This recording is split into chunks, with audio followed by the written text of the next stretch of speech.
Clasificación B, bajo supervisión de un adulto.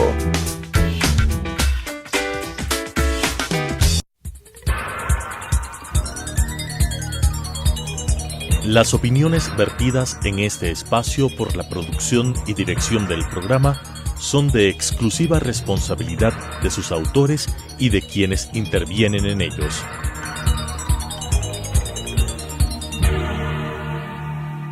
Telesucesos Canal 29 UHF presenta De 8 a 9 con Félix Narváez.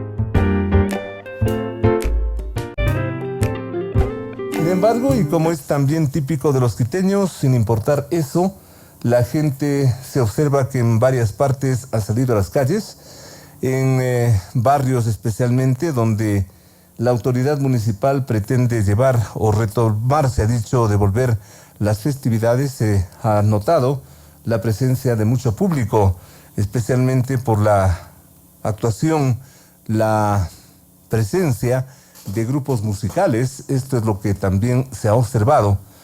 En los días posteriores ya se verá cuáles son los resultados, las consecuencias de ese factor que también inquieta, así como el invierno, el frío temporal, la inseguridad. Ya tendremos oportunamente los datos de lo que ha ocurrido en estos días. El acto o la jornada más bien de celebraciones se cerró prácticamente el día de ayer con la famosa sesión solemne con la presencia del propio presidente de la República y las autoridades locales. Allí se hizo una serie de resumen de la obra especialmente municipal que está ejerciendo la actual administración, particularmente en lo que hace a la repavimentación de la capital, y también las perspectivas particularmente en la posible ampliación del servicio del metro de transporte, asunto en lo que coincidió también el propio presidente de la República. También se habla de una serie de mega obras, si es que cabe el término, para conectar a la ciudad capital, a la actual ciudad capital, con lo que vienen a ser las extensiones de la misma, particularmente con los valles, túneles de desahogo, obras que ya se irán viendo con el transcurso de los días y acaso de los años. Eso constituyó el acto final, la sesión solemne, con que tradicionalmente también viene a ser en la práctica el principal homenaje a esta ciudad, porque así empezó hace 485 años toda esta historia que se rememora. Un día como el de ayer, hace 485 años, la primera reunión del Cabildo, que viene a ser lo que se reunió de lo que ya estaba fundado, porque sobre la fecha de fundación de esta ciudad también hay cierta polémica, y de polémica, ¿cuándo no? Con esos antecedentes, muchísimas gracias su sintonía, gracias su atención. Bienvenidos a esta propuesta de información y de opinión. Su atención, lo fundamental. La prensa ya está circulando y sus encabezados marcan los hechos. Son los principales titulares en opinión y noticia en Sucesos.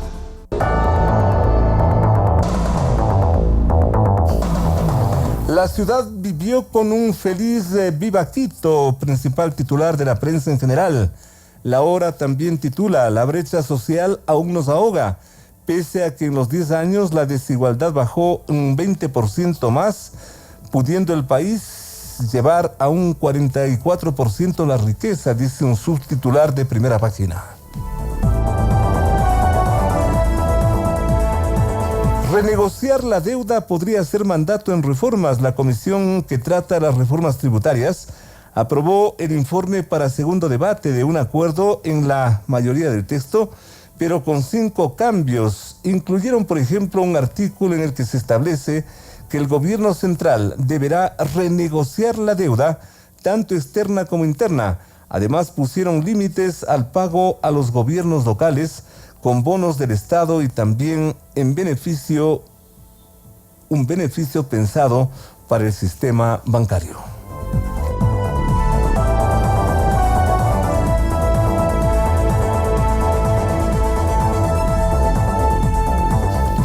En interiores también y con grande titular, El Tiempo y la Ley juegan en contra de Pavón. Incertidumbre impera entre los empleados de la prefectura de Pichincha. Hay proyectos que están pendientes, se dice, a propósito de la detención de la prefecta de Pichincha, un asunto que tiene que desenlazarse en cuestión de pocos días, quién sabe si en cuestión de pocas horas. El Consejo aprueba presupuesto municipal con un presupuesto de 1.046 millones. Contará en el 2020 el municipio, según la ordenanza que se aprobó en el Consejo Metropolitano. La resolución se aprobó 5 días antes de que venza el plazo para cumplir con ese trámite. Al igual que en los últimos años, una considerable parte de los recursos se destinarán al pago de los créditos que financian el metro, vale decir 320 millones. Aparte de ese rubro, la administración municipal cuenta con 726 millones para 12 secretarías, 11 empresas, 4 agencias y otras entidades que garanticen el funcionamiento de la ciudad y sus principales servicios, según la información de la hora. El documento se aprobó por una mayoría de 14 de los 21 concejales integrantes del justamente Consejo, luego de un debate que duró 3 horas con 10 minutos. Esta es la información que también hace referencia a lo local.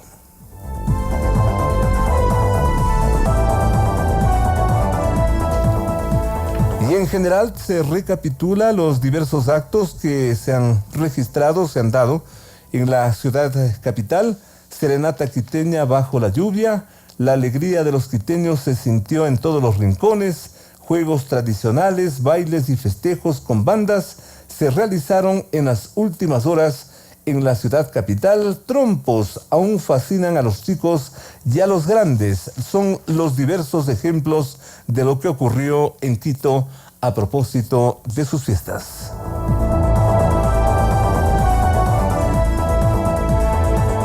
Gracias a su sintonía, ya volvemos con nuestros temas de fondo del día de hoy. Gracias por atendernos, gracias por sintonizarnos.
8 de la mañana con 10 minutos. Gracias por su sintonía.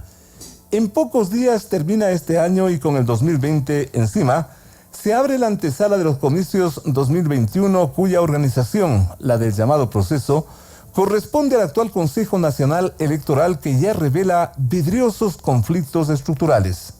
3 de sus 5 miembros principales hacen mayoría, incluida la presidenta del CNE, Diana Tamaín, y son periódicamente cuestionados, observados por los 2 consejeros restantes, vale decir de minoría, los doctores Luis Verde Soto y Enrique Pita, este último vicepresidente.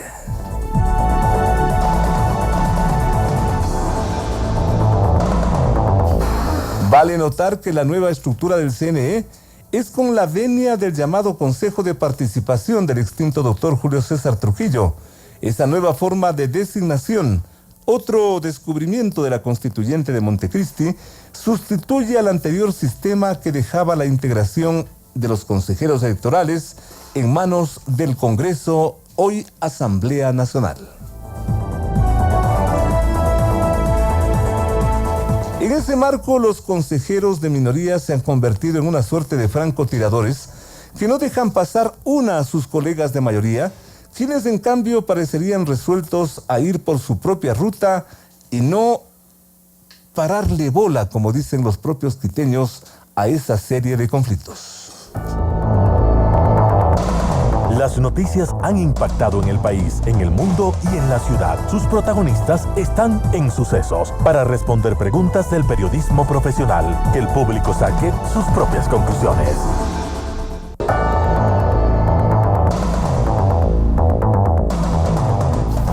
Con este antecedente lo hacemos y saludamos muy cordialmente al ex vicepresidente del Tribunal Supremo Electoral, actual Consejo Nacional Electoral, el doctor Medardo Oleas. Nos atiende a través de la línea telefónica, lo estamos saludando desde Sucesos. Doctor, muchísimas gracias. Acá y honrados con la presencia de la doctora Diana Tamaín, presidenta del Consejo Nacional Electoral. Queremos escucharle cuál es su lectura de cómo se viene perfilando la organización de este proceso electoral que en cuestión de pocos días entra en un año electoral. De eso ya vamos a comentar con la doctora Diana Tamaín, pero de lo que está pasando, de lo que es público, quizás de lo que es notorio, ¿cuál es su lectura? Insisto, doctor, muchísimas gracias, buenos días. Doctor Medardo Oleas, El País te escucha. Buenos días, un saludo cordial a todos los radioescuchas. Bueno, es realmente inexplicable que no hayan podido ponerse de acuerdo 5 consejeros para llevar con imparcialidad, profesionalidad y cumpliendo estrictamente lo que dice la ley, la organización de un proceso electoral. Porque el proceso electoral tiene varias etapas. Ahora que ya fueron aprobadas las reformas, el año 2020 le corresponde al Consejo Nacional Electoral el proceso más delicado, tener un padrón que sea confiable, donde se haya depurado adecuadamente a todas las personas que no deberían estar ahí, es decir, eliminarles a los fallecidos, a las personas que en definitiva no han actualizado sus registros, etcétera, etcétera. Tiene que actualizar la organización en base de lo que dispone la actual legislación. Tiene que organizar adecuadamente y con la debida anticipación a las juntas provinciales, para que a su vez organicen las juntas receptoras. Única forma de evitar los conflictos que se tuvieron en las anteriores organizaciones electorales, porque si no se tiene una buena estructura a nivel provincial, puede fallar lo que es la organización de las juntas provinciales. Es decir, tiene que tener toda esa visión profesional, no política, para lo que es la organización del proceso. Por eso es importante que se pongan de acuerdo los 5 consejeros, porque si no les van a acusar de que están los 3 imponiendo naturalmente a personas que no están capacitadas, como fueron las denuncias que se presentó por parte de Luis Verde Soto a personas para el manejo de importantes dependencias del Consejo Nacional Electoral. Entonces, si nosotros no vemos un consejo que vaya a organizar adecuadamente lo que manda, en base de lo que manda la ley, les va a ir muy mal, porque por ejemplo están poniendo desde ahora ya lo que ellos llaman el control de la pre-campaña, tomando en consideración de que supuestamente alguien está contratando publicidad en los medios de comunicación, lo cual es prohibido, pero no confundan el derecho que tienen todas las personas que hacen política para promover su posible candidatura, porque ese es un derecho que tienen todas las personas. Las personas tienen derecho a promoverse ante la sociedad, ante los partidos, sus precandidaturas, para que después, dentro de los procesos de democracia interna que también le corresponde vigilar al Consejo Nacional Electoral, salgan electos los mejores cuadros, porque esa es la política. Pero como vemos que ahora ya dicen que van a controlar que no se abuse del derecho que tiene el Consejo Nacional Electoral ni se convierte en un órgano policial a efectos de que impida la libre participación de todos los actores políticos, porque a los ciudadanos, desde el punto de vista de la sociedad, nos interesa saber quiénes son los precandidatos y a ver si tienen por lo menos estructurado una respuesta para que mediante los planes y programas de acción podamos nosotros elegirles a futuro. Pero se necesita que detallen ellos si tienen conocimientos en economía para cubrir el déficit fiscal, o lo que es más grave, para estabilizar la economía, para generar fuentes de trabajo. Esa es la política. Y dentro de todo este esquema de la política no podemos tener a un Consejo Nacional Electoral policial impidiendo el libre cruce de ideas que tiene la clase política. Entonces esa es la visión que yo tengo para lo que sería el año 2020 y el trabajo del Consejo Nacional Electoral, porque otras son ya las responsabilidades a partir de que convoca a elecciones. Doctor Medardo Oleas, muchísimas gracias. Lo suyo nos da un contexto que estamos anotando aquí muy al detalle con la propia presidenta del Consejo Nacional Electoral, quien ya nos honra con su presencia.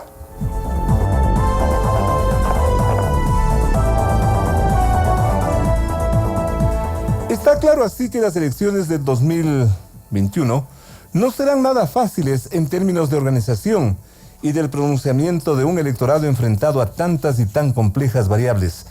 De allí que las periódicas denuncias de los consejeros Pita y Verdesoto, acaso relacionadas por nuestro invitado a través de la línea telefónica, hasta han alarmado cuando, por ejemplo, el CNE acaba de separar al director nacional de procesos, Luis Tarquino Loyo, quien en su contra tiene 34 denuncias judiciales por diversos posibles delitos.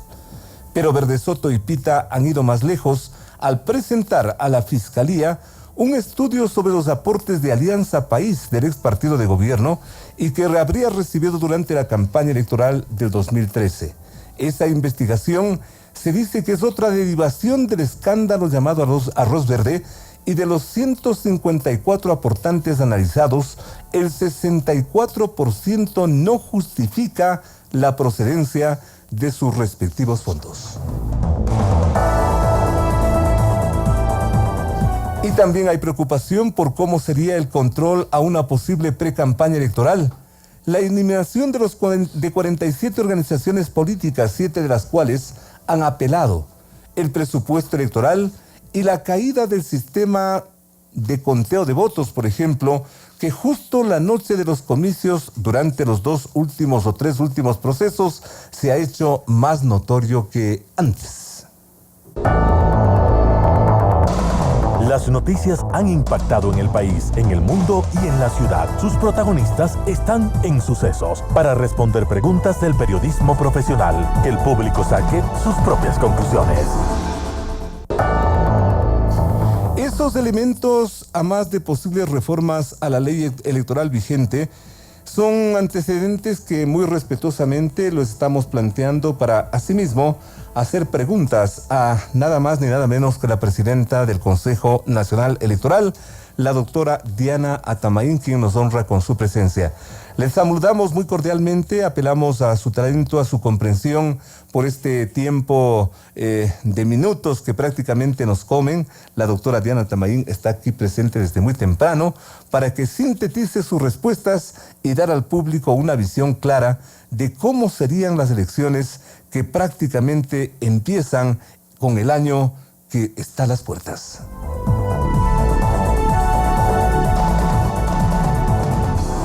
Doctora Diana, muchísimas gracias. Empecemos y con todo respeto por lo último mencionado.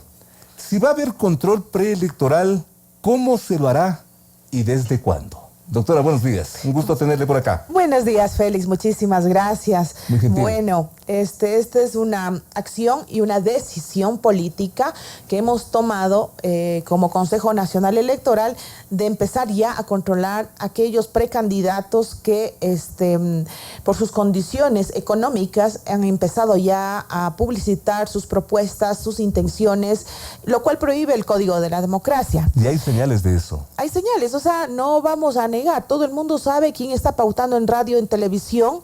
Vemos, si no vallas publicitarias, vemos muros ya pintados con nombres. ¿No? Y eso nosotros no vamos a permitir. En las elecciones pasadas de marzo fueron las mismas organizaciones políticas que nos cuestionaron fuertemente por no haber empezado con mucho más tiempo el control de la campaña anticipada. Ahora tenemos ese tiempo, usted sabrá, yo asumí la presidencia un 20 de noviembre y ya me posesioné de presidente y convoqué a elecciones, por lo que fue un trabajo bastante complicado, pero logramos salir. Ahora vamos a tomar con más tiempo, por eso la resolución. Se buscan pretextos como decir que no se sabe qué es campaña anticipada. Ridículo, absurdo y tratando de ser cómplices de aquellos que ya están haciendo campaña anticipada. ¿Cómo definir qué es la campaña anticipada? La ley lo dice, la ley dice todo aquello acto que se publicita, déjeme ver, por aquí tengo el artículo, y a ver, en el artículo 275, numeral 6, dice la realización del incumplimiento de las obligaciones señaladas de la ley. En el 275 se habla de las infracciones de sujetos políticos, de las personas naturales y jurídicas, las siguientes. En el numeral 6 dice la realización anticipada. Mi idioma no es el castellano, pero entiendo claramente, antes, después, durante, entonces presente, futuro. Eso me enseñaron básicamente en la escuela. El que no quiera entender eso, al decirse un académico, es gravísimo, ¿no? La realización anticipada de actos de pre-campaña o campaña. ¿Qué es campaña? Es muy fácil. Hacer publicidad, difundir de un posible candidato si es anticipado. Nosotros vamos a registrar todo eso. Hay ya una resolución del Pleno del Consejo Nacional Electoral. Tal vez eso incomoda a muchos, pero lo que les guste o no les guste, si no se cumple con la ley, se hace. Vamos a hacer respetar la ley. ¿En qué sentido esta resolución? Incluso esto no pasa solamente por la obligatoriedad de la ley, va por principio ético de las personas. Agarrar ventaja con tiempo porque tengo mejores condiciones económicas a otros posibles candidatos, ya creo que va más allá del cumplimiento o no de la ley. ¿Qué tipo de sanción habría para esa precampaña, doctora? Bueno, el Código de la Democracia nos dice a nosotros que se deben recopilar todos esos insumos, esos artículos de precampaña, la valoración, los gastos efectuados en radio, televisión, prensa escrita y vallas publicitarias, lo cual se valoriza, se le da un costo y se le imputa al gasto electoral ya cuando venga, en el caso de ser ya candidato, en la campaña propiamente dicha, hay montos máximos que cumplir que te permite la ley, de lo cual se le imputa el gasto de aquello que le correspondía en su debido momento. ¿Este control lo hará el Consejo o lo hará una empresa, una institución particular? Ya, ahí nosotros tenemos los dos mecanismos. La institución como tal, de oficio, nosotros lo podemos hacer. Sin embargo, debido a la magnitud de lo que significa controlar a nivel nacional, nosotros siempre hemos planificado tener una empresa de monitoreo de medios para tener estos insumos. ¿Que empieza a operar cuándo, doctora? Y nosotros ya estamos registrando de nuestra parte, porque tenemos los equipos y las oficinas de fiscalización en todas las provincias, y esperamos que el próximo año, en enero, podamos ubicar recursos del plan operativo normal, digamos, anual, no del plan operativo electoral, porque queremos hasta que se apruebe y nos entreguen los recursos. Hay que ganar tiempo. Por eso se subió al Pleno para aprobarlo. Procederemos a mirar cuáles son las posibilidades de contratación. A propósito de dineros y a propósito de presupuestos, doctora, 176 millones presupuestados, ¿serán suficientes? Esperemos que sí, eso es una proyección. Nosotros queremos, ojalá sea menos, siempre apuntamos a, sin bajar la calidad del proceso, a optimizar los recursos. Pero es bueno mencionar a la ciudadanía que este monto corresponde a los siguientes rubros: Hay que considerar que tenemos primera vuelta alrededor de $100 millones. 107 millones. 107 millones de dólares. La segunda vuelta, que cuesta toda consulta popular o un evento nacional electoral, cuesta alrededor de $30 millones, porque serían solo con 2 candidatos. Eso cuesta ahí se presupuesta también el tema de la publicidad, pago a medios, la promoción electoral, porque nunca antes se había hecho, por eso ahora tenemos esas dificultades, nunca se presupuestó, esperaban que pase todo y después decían, señor Ministerio de Finanzas, necesito tanto, y así no se puede trabajar. Hay que incorporar en el presupuesto. Tengo entendido que está destinado 30 millones 32 millones. Exacto, de dólares, y $2 millones para la segunda vuelta, la promoción electoral de segunda vuelta. Y 6 millones para el tema tecnológico. Cambio tecnológico, a ver, este renovación punto es importante. ¿Qué va a pasar con el sistema tecnológico del CNE? Que como me permití, con todo respeto, porque esto es público y notoria, doctora, no por molestarle, pero esto ha sido público y notoria, la propia noche del conteo se cae el sistema. Como en los bancos, esto vuelve después de varias horas y con resultados que sorprenden a los propios candidatos. Así es. Y se piensan mil cosas, ¿verdad? Eso lamentablemente ha venido sucediendo, y lo que yo sí quiero aclarar también, que el sistema de conteo de votos jamás se cayó. Jamás se detuvo. Lo que sí hubo dificultades es en la publicación, en la página, la publicación de los resultados, pero el conteo, el ingreso de datos cada minuto iba sumando, y nunca se detuvo. Para el día siguiente o después de 5 minutos cambian los resultados y el perdedor se volvía ganador y el ganador se volvía perdedor. Eso no sucedió. Y nadie entendía nunca. ¿Qué pasó? Claro, no, eso no sucedió. Eso lo dice la OEA, eso dice la Observación Internacional, lo dice la Comisión Técnica de Transparencia de Académicos, que se conformó y que nos acompañaron en el sistema, en la verificación, en el seguimiento del sistema. Esa es la gran diferencia. Y también quiero manifestar, si bien nosotros tenemos la obligación, por la auditoría que hizo Contraloría, por las recomendaciones de la Observación Internacional, estamos trabajando precisamente para cambiar el sistema informático y otros subsistemas que son parte de un proceso electoral, por lo que se ha presupuestado esta cantidad. Significa no solamente hacer los ajustes, porque es muy fácil decir, ¿no? Y decir hay que hacer tal cosa y todo, es muy bienvenido esas opiniones, es nuestra preocupación, pero recuerden que esto venimos arrastrando de muchos años atrás, de hace 10 años. Ustedes recordarán que en algún momento esto de subir y bajar los votos fue todo un escándalo. En ese tiempo no había redes sociales. Bueno, hasta el penúltimo proceso electoral, donde hubo muchas críticas, y nosotros no somos ajenos a eso, así como otros temas del padrón electoral que vienen de años. Esta es la herencia que Diana Tamain y el Consejo Nacional Electoral tiene la obligación y la responsabilidad, pero hoy sí tenemos la decisión política de poder cambiar y hacer esos ajustes que la ciudadanía pide. Esto es una herencia que por muchos años no lo hicieron y a nosotros nos toca hacer. En todo caso, este monto corresponde a pensar que debemos repotenciar, debemos renovar todo el equipo tecnológico, servidores, computadoras, porque ya pasa el tiempo y hay que renovar.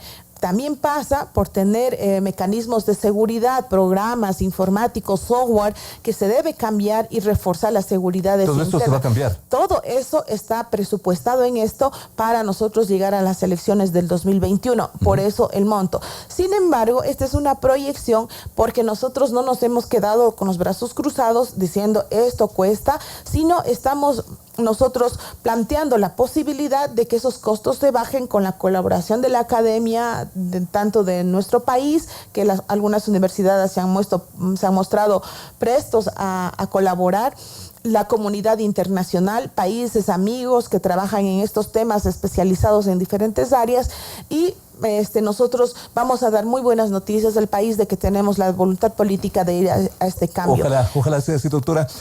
Sobre este otro tema que me he permitido citarle, y porque también es de dominio público, ha merecido inclusive publicaciones de la propia prensa, ¿cómo es que una vez que suena el escándalo se cancela a un alto funcionario del Consejo Nacional que por sus antecedentes, doctora, a este señor no lo habría contratado nadie por sus antecedentes judiciales? Bueno, eso tiene que analizarse por derechos, pero yo no vine aquí ni estoy para defender a ningún delincuente, o en este caso a un supuesto hechos delictivos que habría cometido este señor. Es lamentable, vemos que son varios casos, es una banda organizada y para nosotros sí es lamentable. En todo una caso, banda organizada. Eso lo dicen la banda del cura Tuárez, así les escuchan en los medios de comunicación, donde está este funcionario involucrado del Consejo Nacional Electoral. Y yo sí quiero ser enfática. Nosotros como Consejo Nacional Electoral, o yo como Diana Tamay, yo no voy a ser cómplice, encubridora de ningún hecho delictivo de nadie, absolutamente de nadie. Por eso es que hemos entregado toda la información que le correspondía, tomar decisiones, contratación de personal, todo lo que era dentro de sus competencias del mencionado funcionario a la Fiscalía General del Estado para que se proceda también a investigar lo que podría haber sucedido dentro de la institución y se siga el debido proceso y se juzgue de acuerdo a la ley. Porque es lamentable, se conoce su firmeza, mi estimada doctora, con todo respeto, se conoce su frontalidad, sus antecedentes son muy claros. Es por eso que llama la atención, inclusive lo que dice el propio consejero Verde Soto, se esperó el escándalo para mandarle a este señor. Mire, se trata de mezclar dos cosas distintas. Ya. Si él cometió un delito, cualquiera que fuera de las oficinas, eso es una responsabilidad que él ya está respondiendo ante la Fiscalía. Pero no son antecedentes medio complicados. Mire, para haberlo contratado en esos términos. Lo que él cometió tiene que ver con tráfico de influencias, etcétera. Eso es fuera de la institución, de lo que se conoce hasta ahora, pero sin embargo mi preocupación es dentro de ella, por lo que yo he puesto el pedido suficiente. Es lamentable, porque no podemos pretender que por lo que hacen ciertas personas, cada persona debe responder ante ley por los hechos cometidos por ellas mismas y no tratar de mala forma, de manera intencionada, tratar de que eso salpiquen a terceras personas, porque sería lamentable pensar que los parientes del vicepresidente Enrique Pita, que son dos personas, parientes muy cercanos que están detenidos dentro de esta banda, digamos que por eso el vicepresidente también es responsable y como así no se dio cuenta que como es familia va a estar metido en esta banda. No podemos, es muy delicado, por eso es de que hay que tener la claridad y la seriedad en las cosas que se dicen y no buscar salpicar a terceras personas cosas que no pueden ser. En todo caso, yo he pedido esta investigación y nosotros no vamos a permitir ningún acto de corrupción. Mi trayectoria ha sido limpia y yo no voy a permitir que nadie manche esta hoja de vida que yo tengo. También se ha mencionado la contratación de otra funcionaria que quedó finalmente descartado, pero que inicialmente habría pedido la propia presidenta del CNE que sea contratada, y resulta que esta señora también tenía cierta relación con hechos asimismo de escándalo público. Ese punto también vale que lo aclare, doctor. Bueno, eso se trató de una funcionaria que todavía estaba afiliada a un partido político. No es prohibición, pero es una práctica de que los funcionarios del Consejo Nacional Electoral, al ser un ente que vigila los procesos electorales, no deben tener pertenencia a ningún partido político, y se procedió a no realizar la contratación porque cuando ya se hace la revisión incumplía con este requisito de no pertenecer a un partido político y nunca fue contratada. Se trató de la señora Evelyn Brunner, relacionada con Alianza País. Sí, así es. Y ha habido mucha gente que ha presentado su carpeta y cuando se le hace la revisión de la pertenencia o no de algún partido político, están vinculados, por lo que no se les puede contratar. Por estos elementos, por estos detalles, doctora, disculpe, qué bueno que usted mismo lo aclare, lo diga, porque recurrir a terceros es para complicar más las cosas y que la gente se forme una falsa impresión. Pero con todas estas situaciones, estimada doctora presidenta del CNE, ¿qué mismo pasa al interior de la estructura del Consejo Nacional Electoral? Se suponía que con el cambio de la designación del Consejo, antes en manos eminentemente de los políticos del Consejo, y se decía que era todo un relajo, que eso no funcionaba, que eso había que cambiar. Venimos a un sistema distinto y como que los escándalos continúan. ¿Qué hemos ganado con todo esto, doctora? Bueno, esta etapa de transición no es una etapa nada fácil. Hay que pensar de que no es solamente ser designado y las cosas es como de la noche amanecer a la mañana y todo ha cambiado. Nosotros arrastramos una estructura institucional que se dio durante 10 años, que pasa inclusive por lo que ya tenemos la aprobación, y yo me congratulo con los resultados de la aprobación del Código de la Democracia, pasa por normas internas, pasa por el tema de las leyes, de cómo está estructurado internamente, institucionalmente, el trabajo que se debe dar. Pero lo que sí tiene que cambiar es la forma y la perspectiva de llevar adelante la administración de una institución, lo cual lo hemos hecho nosotros con absoluta transparencia, con diferencias, con acuerdos, con desacuerdos. Lamentablemente que muchas cosas no se dicen con la verdad completa, estimado Félix. Eso ya es momento. De pronto, yo personalmente, me conocen, soy firme, me gusta enfrentar las cosas, pero siempre he priorizado no los intereses personales, sino institucionales. Pero lamentablemente no he tenido esa reciprocidad de los consejeros, puesto de que levantan estos escándalos sin decir la verdad completa, y eso es lo que incomoda. Y creo que ya es momento de mi parte también salir a decir la verdad completa. Y voy a aprovechar este espacio y hablo, por ejemplo, de qué temas, porque todo se mira como que hay discrepancias. Lo último acontecido con el fondo partidario de Creo, que supuestamente fuimos nosotros los que impedimos. O sea, hay una intención de dañar la administración, el trabajo que se hace. Y le voy a relatar porque mucha gente es lo que escucha, y las declaraciones de gente afín o parte del movimiento han dado la vuelta a la noticia totalmente tergiversada. Sencillito, ¿qué pasó? Sencillo. Las 7 organizaciones políticas que tienen derecho de recibir el fondo partidario tienen el informe favorable, todas, absolutamente todas, técnico y jurídico. Se sometió a votación de todas las organizaciones políticas, de las 6, pero sin embargo, antes de someter a votación, los 2 consejeros, Verdesoto y Pita, se negaron a que se les entregue el fondo partidario a ningún partido político, con el pretexto de que había un recurso interpuesto ante el Tribunal Contencioso Electoral. Apegados a la ley, nosotros le hicimos conocer que en la ley determina que esos recursos no tienen efecto suspensivo, o sea que teníamos que seguir. Más claro que eso, pero no les dio la gana de dar el voto favorable, pese a que no teníamos ningún impedimento. No les dio la gana. No les dio la gana, porque ahí está, nos da la posibilidad entonces se aprobó los otros partidos políticos con la abstención de uno de ellos y el voto en contra de ellos, del otro consejero, con los 3 votos a favor de consejera Cero, de consejero Cabrera y Diana Tamaín. Se aprobó el fondo partidario para los partidos políticos. Sin embargo, cuando tocó votar para el movimiento Creo, nos quedamos en la sala de sesiones consejero Pita, consejero Verdesoto y Diana Tamaín. Teníamos quórum y con los 3 votos se iba a aprobar. Pero como no les dio la gana de dar el voto, votaron, ni siquiera votaron, se levantaron y se fueron y dejaron sin quórum. Entonces, ¿quién impidió darle el fondo a Creo? Los 2 amigos, el uno representante de Creo. Entonces, esas cosas salen con otras noticias a tratar de desprestigiar y a considerarse salvadores y acusar que nosotros impedimos darle el fondo. En absoluto. Estábamos los 3, por eso hay un video, inclusive mi exclamación es decirle, pero vote a favor y aprobamos el fondo. Y todas estas cosas, doctora, a manera de conclusión, ¿por qué? ¿Cuál es su lectura sí mismo de todo esto? ¿A qué atribuye? ¿Cómo entender que ocurran estas cosas que finalmente, desgraciadamente, ensombrecen un proceso?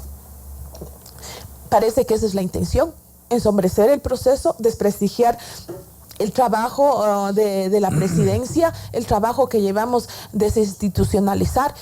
Recurrentemente, lamentablemente, hemos escuchado que dicen inoperancia, ineficacia, Exacto.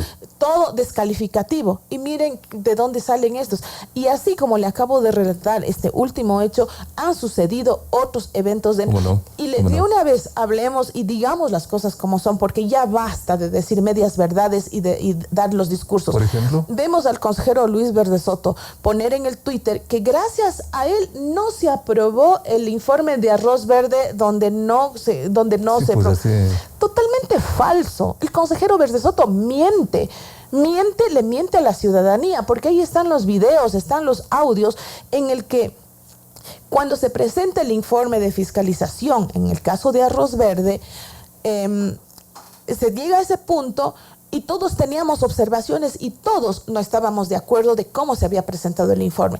Tanto es así que inmediatamente leído el punto del orden del día, el consejero José Cabrera mociona no tratar el informe, devolver a fiscalización, porque él planteaba algunas inquietudes y todos teníamos inquietudes, las mías también, como por ejemplo, no se recogía la información parcial, de los informes parciales que yo ya presenté como presidenta a la Asamblea Nacional de los hallazgos que teníamos en el caso de Arroz Verde, nombres de personas, nombres vinculados inclusive a Panama Papers, todas esas cosas que ya se entregaron a Fiscalía. No constaba eso, no estábamos conformes y lo prudente y lo correcto era acoger la moción del consejero Cabrera y votar para que se devuelva y se arregle. Pero él dice que gracias a él no se aprobó. Totalmente falso. ¿Y qué es lo que sucedió? ¿Qué sucedió? Se sometió a votación la moción de devolver. Los tres, consejera Cero, Cabrera y Atamaín, votamos a favor y los dos señores se abstienen. ¿Qué quería? Que votemos y informe. Entonces, esas contradicciones, esas formas de actuar le están haciendo daño a la institución, no a la presidenta, porque gracias a Dios, a mí el pueblo ecuatoriano me conoce la trayectoria, mi forma de trabajo y mi hoja impecable, que no me han visto en actos de corrupción. Tendré mis errores, tendré mis falencias, todo como todo ser humano, pero no van a tratar de desinstitucionalizar como se pretende. Doctora hacer. Diana, gracias por manifestarse así en forma frontal. Usted tiene mejor en vivo y en directo que el público saque sus mejores conclusiones, porque caso contrario, con esto de las redes sociales, con esto de las versiones particulares, lo que se hace es empañar un proceso y afectar la esperanza de este pobre país que ya no sabe por quién mismo votar. Doctora, confiar en su honestidad, confiar en su rectitud, en sus procedimientos, que el público ha sido testigo durante tanto tiempo de su transparencia. No deje eso, doctora, porque el país confía en usted. Muchas gracias, estimado Félix. Y no es obligación de la gente creer lo que yo digo. Más bien hay que mirar las acciones que se toman. Por ejemplo, en el último proceso electoral, nosotros, esta institución se volvió en una institución de puertas y ventanas abiertas. La prensa ha tenido acceso a todo tipo de información, nunca les hemos negado. Y lo que yo sí quiero resaltar, el último proceso electoral, mire, yo me sentaría aquí a relatar cada cosa que se denunció y cada cosa que ha sido desvirtuado. Y voy a aprovechar esto. Muy cortito, doctora, tenga la bondad. Primero, el último proceso electoral tuvo la observancia, tuvo la veeduría, tuvo el acompañamiento de delegados de las organizaciones políticas, aparte de lo que se hace en un número importante. Yo siempre voy y digo, ¿cuántos creen que se acreditaron para mirar de cerca el proceso electoral de parte de las organizaciones políticas? Fueron 200,000 personas que se acreditaron para dar seguimiento al proceso electoral. Y para cerrar, y así rapidísimo, y le voy a dejar aquí, estimado Gracias, Félix, doctora. Muy amable. Esos benditos denuncias a la Fiscalía y escándalos de supuestos fraudes en Salitre y en Los Ríos. Mire, aquí está, aquí le dejo. Gracias, el pronunciamiento de la Fiscalía, donde desecha esas denuncias por falta de pruebas. Salieron a echar lodo a un proceso, a deslegitimar a las autoridades electas, y ahí está. Aquí el pronunciamiento de la Corte Constitucional, que no admite el proceso. Gracias, en el caso de Los Ríos, lo cual demuestra que todas esas denuncias fueron sin fundamento y lastimosamente empañaron un proceso que fue limpio. Gracias por la sencillez, gracias por la transparencia y por comparecer ante ustedes a la presidenta del Consejo Nacional Electoral. El año que está a las puertas empieza con lo preelectoral. Ustedes ya saben lo que va a ocurrir, lo ha dicho la propia doctora Diana Atamaín, y el siguiente año, ahí sí viene el año D, ya no es el día D, el año D. ¿Qué va a pasar entonces? Ojalá lo que nos ha relatado el día de hoy la doctora Diana Atamaín le ponga luz a todo esto, porque ya basta de escándalos en este país. Pero bueno, si es que continúan, pues el deber de los medios es seguirlo diciendo y acudiendo a la fuente principal, en este caso a la presidenta del CNE, a quien les saludamos, le agradecemos por comparecer en un día como este, y hasta la próxima, doctora. Muy amable. Muchas gracias, siempre a las órdenes. Gracias a la doctora Diana Atamaín. Volvemos con más. Volvemos y damos la página a la vuelta, porque vamos a volver con música. Ya van ustedes a escuchar a una de las principales voces de este país.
en otras dimensiones. Varios factores finalmente juegan y marcan la preferencia del público, eso es cierto, y que hace a esas grabaciones lo que lamentablemente es muy cotizado en otras partes, pero bastante menos por acá.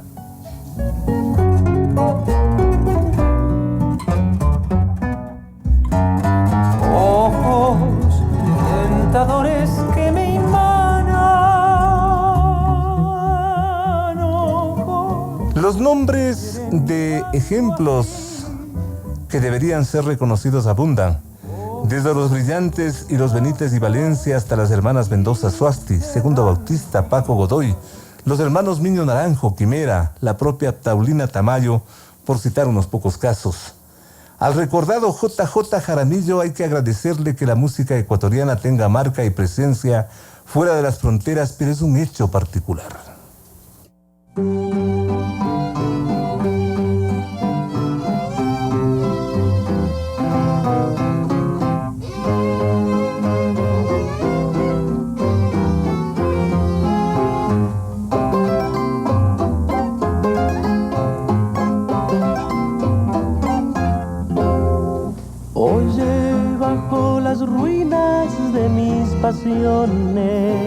Y es que la difusión, en esto hay que ser claros, ha determinado que el JJ siga cantando cada vez mejor.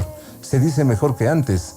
Pero, ¿y las demás voces que con sobra de talento, investigación y paciencia de santo están a la espera de la oportunidad para ser tomados en cuenta?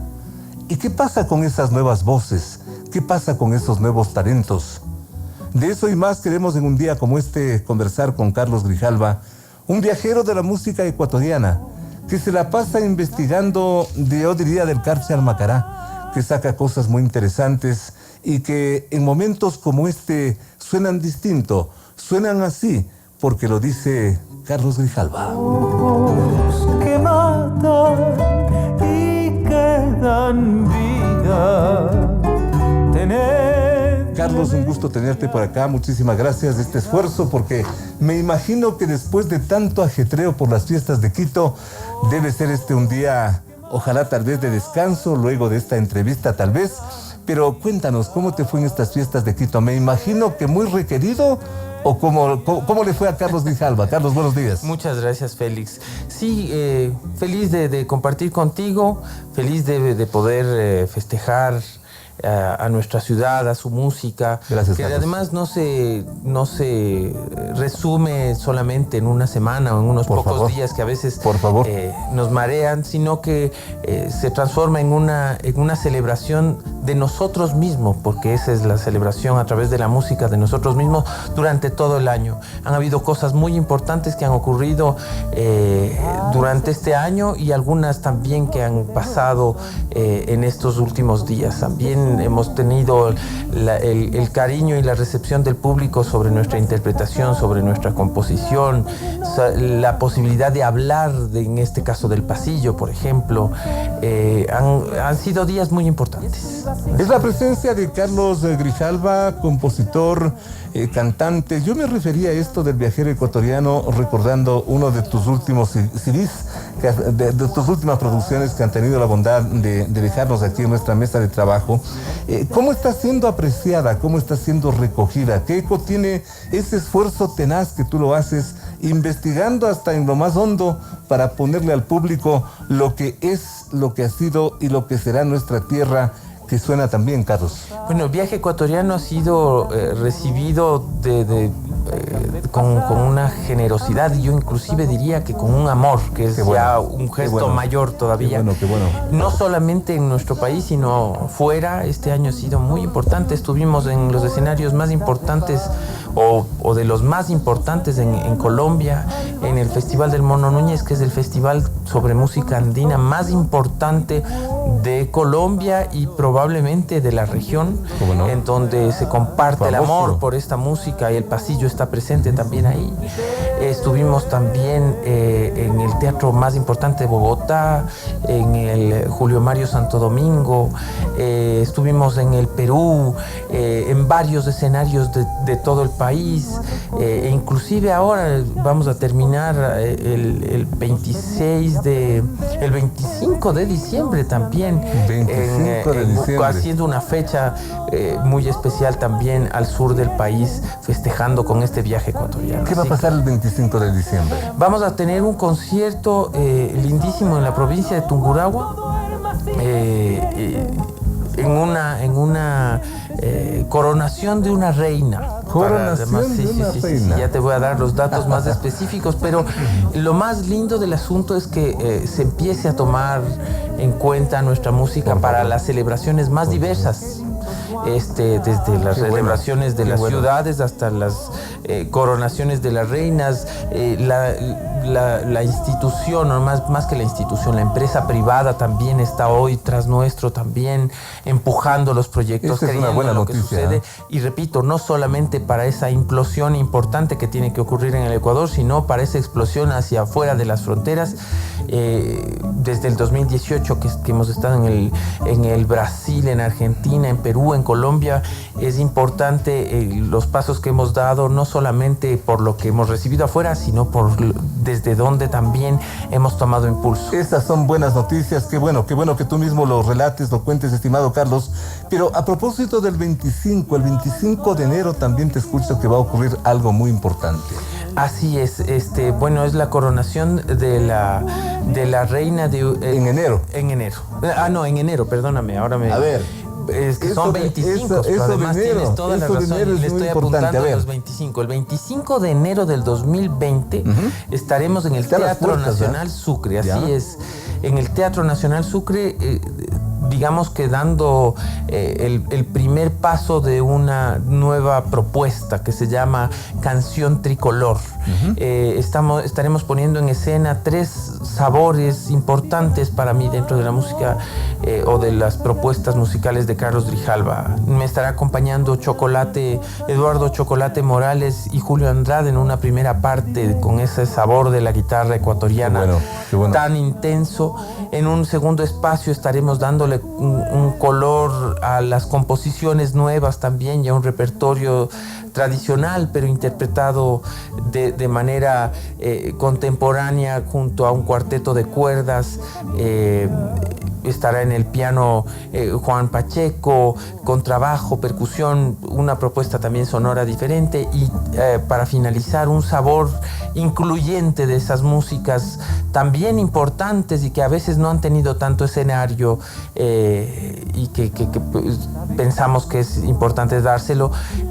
Junto a Karina Clavijo y las Damajuanas estaremos haciendo música de origen afroecuatoriano, montubio y con un sabor, repito, de actualidad, de composiciones nuevas, de cosas también tradicionales, pero sobre todo en donde nos podamos reflejar más allá de las edades o de los espacios geográficos de donde provenimos, que nos reflejemos, nos sintamos orgullosos, pero sobre todo que podamos disfrutar de nosotros mismos. Y en el Teatro Sucre. En el Teatro Nacional Sucre, escenario inmejorable. ¿Para qué más? Tú decías una palabra que de alguna forma también resume mi inquietud, mi estimado Carlos. Estos temas que no han tenido mucho escenario. ¿Qué hace falta para que esto tenga el escenario que se merece, Carlos? Bueno, esa es la lucha en la que muchos nos encontramos. Hablo, por ejemplo, ahí del trabajo de Karina Clavijo, por ejemplo, ¿no? Que es también una artista, una investigadora, un ser humano comprometido con la música de ese origen maravilloso, más cercano hacia lo afro, obviamente, y que está luchando por cada escenario, pero que se van generando unos logros maravillosos, como que hoy hay un museo de la música afroecuatoriana en Esmeraldas, que no existía, donde hay música en vivo todos los fines de semana, donde ese espacio que a veces simplemente parece de fotografía para que vean unos turistas, se transforma en una línea transversal a través de la gente, ¿no? Y que la gente se apropia. Eso está lleno todos los fines de semana. Los discos que sacamos, las producciones, los conciertos que hacemos son nuestra lucha, nuestra bandera de lucha. Y yo creo que al ganar esos espacios tan importantes como el mismo Teatro Sucre, estos otros espacios que nos vamos proponiendo y consiguiendo, son nuestra manera de luchar, y creo que van tomando también, digamos, triunfos a través de que la gente también nos reconoce, se nos acerca, está presente, compra los discos, y que siempre obviamente esperamos que eso se dé en mayor banderas de lucha que finalmente, y con la calidad, qué buena calidad que tienen estas grabaciones de Carlos, y por eso también nuestro empeño que venga, que nos visite el día de hoy para contarles lo que ustedes están escuchando. Ya saben, el próximo 25 de enero, Teatro Nacional Sucre, la música tricolor, entre lo cual también estaremos escuchando algo así. Y en perfumado recuerdo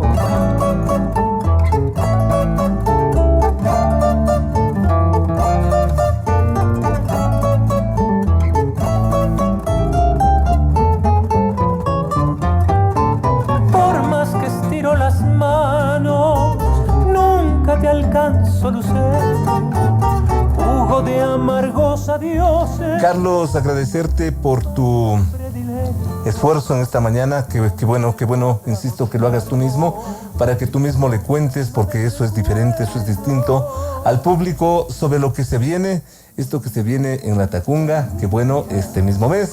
Pero sobre todo hay que ponerle mucho ojo al día 25 de enero del próximo año en el Teatro Sucre. Y que haya más, Carlos. Muchísimas gracias. Muchísimas gracias a ti, Félix. Un abrazo a todos los ecuatorianos, a todos los extranjeros que hacen que se vuelven quiteños en esta ciudad.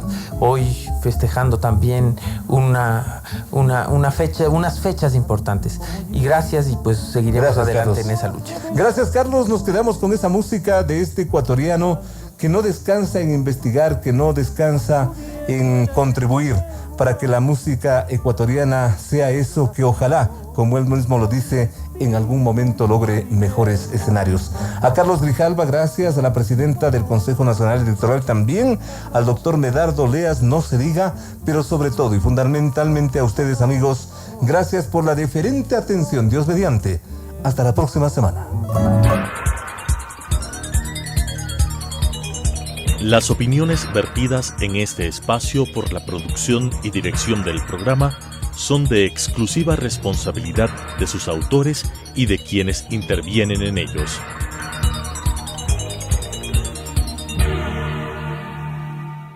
Telesucesos Canal 29 UHF presentó De 8 a 9 con Félix Narváez.